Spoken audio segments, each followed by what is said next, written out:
The Gospel of John presents the life and teachings of Jesus Christ, emphasizing his divinity and his relationship with God the Father, offering profound insights into eternal life and love. Throughout the narrative, Jesus performs miracles, such as turning water into wine and healing the sick, each act revealing his power and message of salvation. The climax of the Gospel occurs with the resurrection, where Jesus conquers death, providing hope and affirming his promise of eternal life to all who believe in him.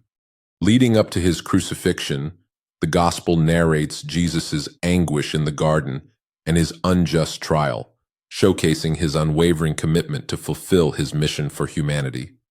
The crucifixion serves as the ultimate act of love, where Jesus gives his life for the sins of humanity, leading to the promise of redemption and the hope of resurrection.